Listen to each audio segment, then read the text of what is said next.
Something is happening across Russia's strategic infrastructure right now that represents the most significant shift in this war since it began. Not because of what you are seeing in the headlines. Actually, the headlines are covering this exactly backward.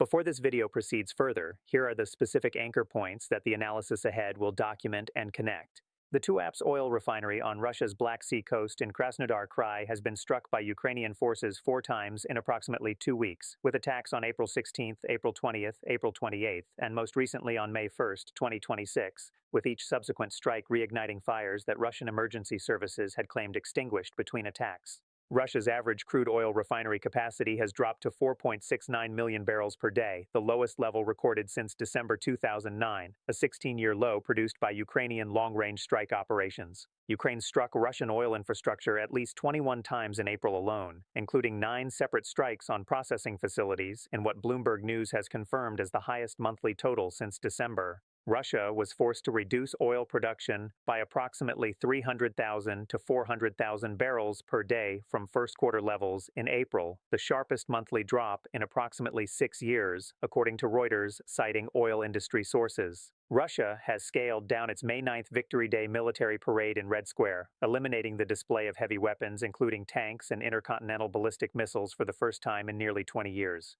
The Leningrad Oblast, surrounding President Putin's hometown of St. Petersburg, has been formally declared a frontline region by its governor after 243 Ukrainian drones were shot down over the province between January and March. Ukraine launched approximately 7,000 drones into Russia in March 2026, exceeding for the first time the number of drones Russia launched into Ukraine in the same period.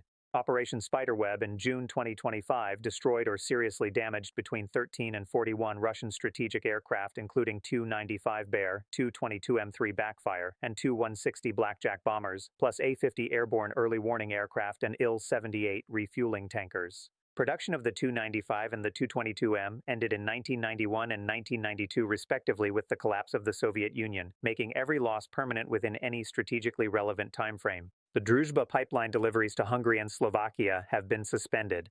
Each of these anchor points connects to the others in a single coherent pattern, and the pattern reveals what the headlines have not yet captured: the structural breaking of the integrated financial-industrial cycle that has sustained Russia's war effort for 4 years.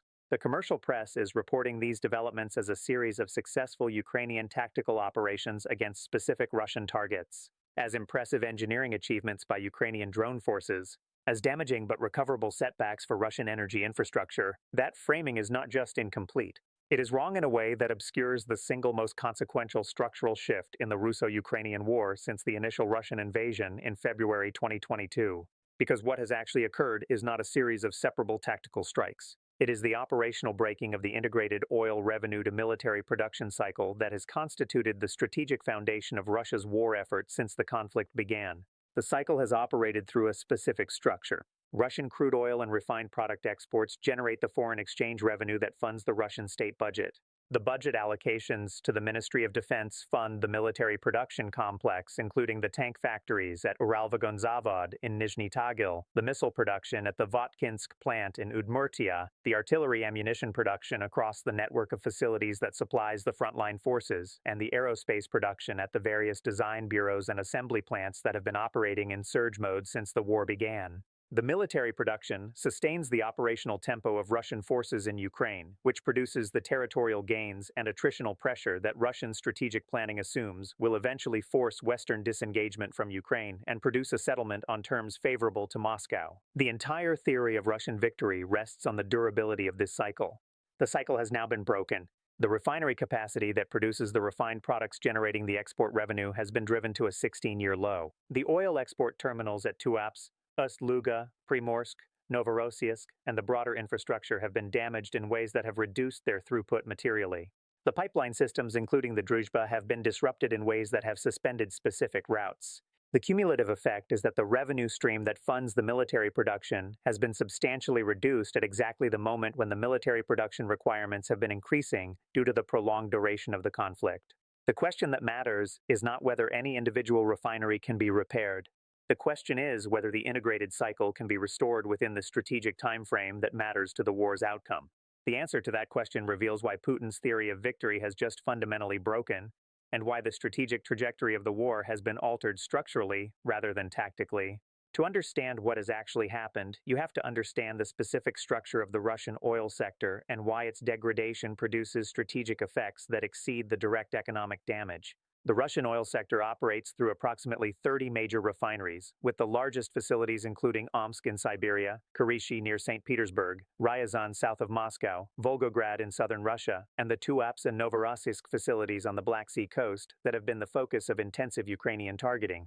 The refineries process crude oil into the refined products, gasoline, diesel, jet fuel, fuel oil, lubricants, and petrochemical feedstocks that constitute approximately half of Russian oil export revenue, with the remainder coming from crude oil exports themselves. The refinery infrastructure has specific vulnerabilities that distinguish it from other categories of military or industrial targets. Refineries are large, fixed installations with extensive piping networks, storage tanks, and processing units that cannot be hardened in the way that military bunkers can be hardened.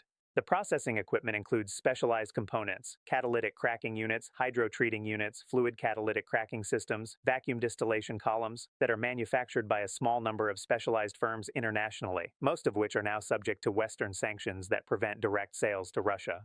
When refinery equipment is destroyed or damaged, replacement requires either circumventing the sanctions through complex procurement networks that involve substantial premiums and delivery delays, or developing indigenous Russian manufacturing capability for the specific equipment categories, which is a process measured in years rather than months. The strategic implication is that refinery damage produced by Ukrainian strikes accumulates faster than Russia can repair it, and the gap between accumulated damage and repair capacity widens over time as the campaign continues. This is what has produced the 16-year low in refinery capacity. Russia has not lost the ability to operate refineries in absolute terms. Russia has lost the ability to operate them at the capacity required to fund the war effort at its current intensity, and the loss accumulates with each successful Ukrainian strike that imposes damage faster than the Russian repair complex can address it.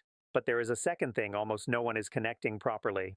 The oil infrastructure campaign has not occurred in isolation from the broader Ukrainian long-range strike effort. It is one component of an integrated campaign that targets the entire Russian military-industrial regeneration cycle simultaneously. Ukrainian strikes have also targeted the Russian strategic bomber fleet, which serves as the principal delivery platform for the air-launched cruise missiles, including the Kh-101 and Kh-555 that have been used in the systematic strike campaign against Ukrainian energy infrastructure.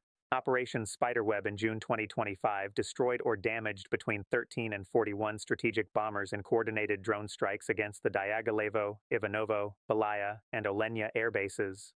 The specific significance of these losses is that the Tu-95 and Tu-22M production lines were closed in 1991 and 1992 respectively with the dissolution of the Soviet Union. Russia has not manufactured a new Tu-95 in 34 years. Russia has not manufactured a new Tu-22M in 33 years. The current operational fleet consists of approximately 55 to 60 Tu-95 aircraft and a smaller number of Tu-22M aircraft, with very limited reserves available for return to service from storage. Every bomber lost is permanently lost within any strategically relevant timeframe.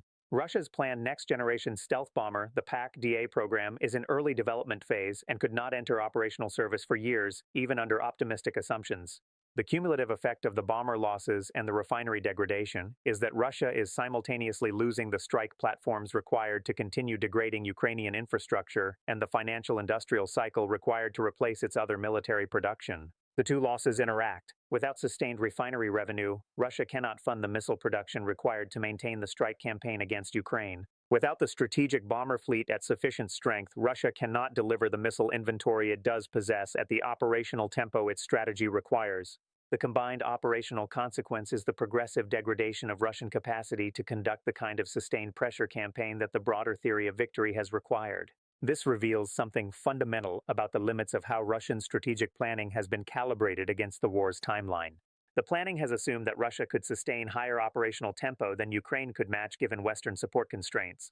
The empirical record now demonstrates that the assumption was incorrect. Ukrainian long-range strikes have degraded Russian capacity faster than Western support hesitation has degraded Ukrainian capacity, producing a relative shift in operational sustainment that the Russian planning did not anticipate. The first thing you need to understand to make sense of the operational reality is the specific concept that strategic analysts refer to as cumulative attritional inversion. Cumulative attritional inversion occurs when a side that has been imposing attritional pressure on an adversary begins to experience accumulating attritional pressure of its own at a rate that exceeds the rate it is imposing on the adversary. The inversion is structurally different from simple resource depletion. It involves the relative balance of regeneration capacity rather than the absolute level of resources, and it can occur even when the inverting side retains substantial absolute resources because the binding constraint is the regeneration rate rather than the stockpile size. The Russian position in the war has been experiencing this inversion across the past 18 months. In the early phases of the conflict, Russia imposed attritional pressure on Ukraine that exceeded what Ukraine could regenerate through Western support, producing the Ukrainian territorial losses and infrastructure damage that characterized the war's first 2 years. The Ukrainian long-range strike campaign has progressively shifted this balance. The strikes have imposed attritional pressure on Russian regeneration capacity, refining infrastructure, bomber fleet, missile production facilities, fuel logistics, at rates that have exceeded what Russia can regenerate given its industrial base and the sanctions architecture that constrains its imports of replacement equipment. The inversion has now reached the point at which it is producing measurable operational effects, visible in the Russian decisions to scale down the Victory Day parade, to declare Leningrad Oblast a frontline region, and to suspend the Druzhba pipeline deliveries. These decisions reflect Russian recognition that the regeneration constraint is now binding, and that operational adjustments are required to manage the constraint rather than to overcome it. The recognition is itself a strategic signal. Russian strategic decision-making has historically operated on the assumption that the regeneration constraint could be addressed through industrial mobilization within the existing structure. The current adjustments indicate that this assumption has been at least partially abandoned, and that Russian planning is now operating within a more constrained framework that accepts the structural limits the Ukrainian campaign has imposed. The second thing the Western press is missing is the specific interaction between the oil infrastructure damage and the broader Russian economic position. The Russian economy has been operating in war mode since 2022, with substantial portions of industrial output redirected to military production through state procurement contracts that have insulated specific sectors from sanctions pressure. The redirection has been financed through three principal revenue streams: oil and gas exports, the Russian Sovereign Wealth Fund, and direct central bank financing through mechanisms that have produced substantial inflation pressure. The oil and gas exports have been the largest of these revenue streams, contributing approximately 40% of federal budget revenue during periods of high commodity prices and somewhat less during periods of lower prices. The Ukrainian strikes have now substantially reduced the oil component of this revenue, both directly through the reduction in refined product exports and indirectly through the discount that Russian crude continues to trade at relative to international benchmarks due to sanctions and the elevated risk premiums associated with Russian energy infrastructure. The cumulative effect is that the principal revenue stream funding the war has been materially reduced at exactly the moment when the alternative revenue streams have been progressively depleted. The Russian Sovereign Wealth Fund has been drawn down across the war to a level that the Ministry of Finance has publicly acknowledged is approaching minimum operational thresholds. The central bank financing has produced inflation pressures that are increasingly difficult to manage politically. The combination produces a financial position in which the Russian government must choose between further drawing down its strategic reserves, accepting higher inflation that erodes public support, or reducing military expenditure that compromises the war effort. None of these options preserves the strategic position that the war was undertaken to secure. This reveals something fundamental about the limits of war economy operations in modern conditions. Modern war economies operate through complex supply chains that require continuous financial inputs to maintain. When the financial inputs are constrained, the supply chains contract faster than the financial constraints alone would suggest because the supply chain participants begin to make decisions that accelerate the contraction. Suppliers delay deliveries, contractors reduce capacity investment, workers seek alternative employment, and the cumulative behavioral response amplifies the financial constraint into a larger operational constraint.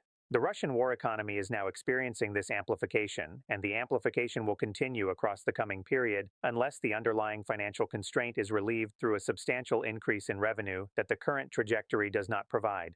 This reveals something fundamental about the limits of the strategic concept that has guided Putin's prosecution of the war since the failed initial offensive on Kiev in 2022. The concept has rested on the proposition that Russia could outlast Western support to Ukraine through sustained mobilization of Russian resources, calibrated economic management, and the progressive imposition of attritional costs on Ukraine that would exceed Western political willingness to continue the support indefinitely. The proposition required specific conditions to hold across the war's duration. Russian oil and gas revenues would remain sufficient to fund the military production. Russian industrial capacity would expand to meet wartime requirements. The Russian population would absorb the economic costs without producing political instability. Western support to Ukraine would eventually diminish as political coalitions fractured under domestic pressures. The empirical record across the past 18 months has invalidated the first three conditions, while the fourth condition has shown more durability than Moscow's planning anticipated. The Ukrainian long-range strike campaign has degraded Russian oil revenue. The sanctions architecture has constrained Russian industrial capacity expansion. The cumulative economic pressure has produced political tensions visible in elite resignations, public protests in specific regions, and the increasing difficulty of mobilization that has produced the documented reliance on prison recruits, North Korean troops, and the broader expansion of the recruitment base beyond the traditional military service population. Meanwhile, Western support, while uncertain in its trajectory, has continued to flow to Ukraine through multiple mechanisms, with the long-range strike campaign itself benefiting from Western intelligence support, technology transfers, and the targeting analysis that has enabled the operational precision the strikes have demonstrated. The strategic concept that Putin has operated under is therefore being invalidated empirically across each of its principal conditions, and the invalidation will continue across the coming period because the conditions cannot be restored through any unilateral Russian action that does not require either substantial concessions to the West or fundamental restructuring of the Russian economic position. The third thing, and this is the piece that demonstrates why the situation cannot be reversed within the strategic time frame of the war, is the specific structural relationship between the damaged infrastructure and the regeneration capacity required to replace it. Modern oil refining infrastructure requires specialized components that are manufactured by a small number of firms internationally. Honeywell UOP in the United States, Axens in France, Shell Global Solutions in the Netherlands, Topsoe in Denmark, and a limited set of additional manufacturers across primarily Western jurisdictions. Russia has indigenous capacity for some refinery equipment categories but lacks the full spectrum of specialized manufacturing required to maintain modern refining operations at the technical levels that Russian export volumes require. Before 2022, Russian refineries operated through extensive partnerships with these Western firms that provided the specialized equipment, the technical services, and the spare parts inventory required for continuous operations. The sanctions architecture imposed since the invasion has progressively eliminated these partnerships, forcing Russian refiners to rely on parallel import schemes, indigenous substitution efforts, and the limited support available from Chinese and Indian suppliers who have been willing to engage with Russia under specific commercial arrangements. The substitution has been adequate to maintain operations under normal conditions, but is structurally inadequate to support rapid reconstruction of damaged facilities. The damaged Tuapse refinery, the Ust-Luga storage terminal, the Primorsk port infrastructure, and the broader network of facilities cannot be restored to pre-strike operational capacity within the time frame of the war given the constraints on equipment imports. The reconstruction will occur eventually. Russia possesses the financial resources and the technical workforce to manage the reconstruction over a period of years. But the reconstruction cannot be compressed to the war's timeline. The strategic effect of the damage is therefore durable within the period that matters to the war's outcome, and Russian planning must operate within the constraints the damage imposes for at least the next 18 to 24 months. The Tu-95 and Tu-22M bombers cannot be replaced at all. Russia has no production capacity for these airframes and could not develop such capacity within any strategically relevant timeframe. Every bomber lost in Operation Spiderweb and subsequent strikes is permanently subtracted from the Russian strategic arsenal, with no replacement available even in principle, much less in practice. And this is where Putin's theory of victory in Ukraine breaks. For more than 4 years, since the initial decision to launch the full-scale invasion in February 2022, the Russian strategic planning has operated within a coherent framework that connected oil revenue to military production to operational pressure on Ukraine to eventual Western fatigue to negotiated settlement on Russian terms. The framework was internally consistent and depended on specific empirical conditions that Russian planning assessed would hold across the war's duration. The conditions have been progressively invalidated. The oil revenue has been substantially reduced. The military production has been constrained by sanctions and infrastructure damage. The operational pressure on Ukraine has been degraded by the loss of strike platforms and the reduction in available munitions. The Western fatigue has not materialized at the rate Russian planning anticipated. The negotiated settlement on Russian terms is therefore not approaching, but receding, because the conditions that would produce it are being undermined faster than they are being maintained. What replaces the previous strategic framework is not yet clear from the public record. Russian decision-making is being conducted under conditions of progressive constraint that have not yet produced visible adjustments at the highest strategic level, but that have produced the cumulative pattern of secondary adjustments: the scaled-down Victory Day parade, the frontline designation for Leningrad Oblast, the suspended pipeline deliveries, the progressive reliance on irregular recruitment, the political tensions visible in elite circles, that signal recognition of the constraint at lower decision levels. The framework that has guided Russian action will need to be replaced. The replacement will either involve concessions that have been refused for more than 4 years, intensification of mobilization that has been politically constrained for equivalent reasons, or the progressive acceptance of strategic losses that the original framework was designed to prevent. None of these options preserve the strategic position that the war was undertaken to secure. The position will need to be redefined under conditions that Moscow's planning did not contemplate. Your watch window over the next 48 to 72 hours is concrete and specific.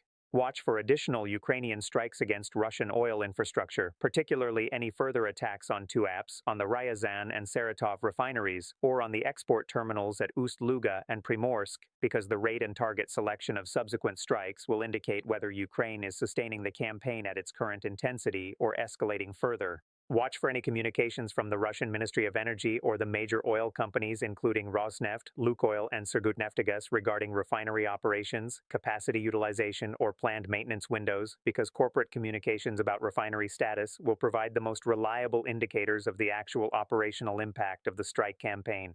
Watch for movements in the global crude oil and refined product markets, particularly the spread between Russian Urals crude and Brent benchmark, the European diesel cracks, and the Asian refined product premiums, because market movements will reflect the assessments of informed participants regarding the durability of the disruption. Watch for any announcements from the Russian Ministry of Defense regarding bomber operations, missile inventory, or strike tempo against Ukrainian infrastructure, because adjustments in Russian strike behavior will reveal the operational consequences of the cumulative damage to the bomber fleet and the munitions production complex. Watch for specific behavior of Chinese, Indian, and Turkish energy importers regarding their continued willingness to purchase Russian crude and refined products under the current conditions, because importer behavior will reveal the international assessment of the durability of Russian export capacity. Watch for any communications from the European Union regarding additional sanctions on Russian energy infrastructure suppliers, financial intermediaries, or shadow fleet operators, because additional sanctions will indicate Western assessment that the campaign is producing exploitable Russian vulnerabilities. And watch for the specific behavior of the Russian ruble against the dollar and the yuan, because currency movements will provide the most reliable real-time indicator of how informed observers assess the cumulative impact of the campaign on Russian economic stability. The refinery has burned 4 times. The capacity has dropped to a 16-year low. The pipeline has been suspended. The bombers cannot be replaced. The parade has been scaled down. The front line has shifted to Leningrad. The drones have exceeded Russian numbers. The revenue cycle has been broken. The regeneration constraint has become binding. The economic position has reached the trade-off threshold. The strategic concept that has guided the war for 4 years has lost its empirical foundation. The crown jewel was never a single asset. The crown jewel was the integrated cycle that connected oil revenue to military production to operational pressure to eventual Russian victory. The cycle has been broken. Putin cannot replace it within the time frame that matters, because the manufacturing capacity to rebuild the refineries does not exist inside Russia. The bomber production lines closed 34 years ago, and the strategic framework that justified the war can no longer be sustained on the empirical foundation the war was launched to defend. The balance of power in the Russo-Ukrainian war has not shifted. It has fundamentally broken.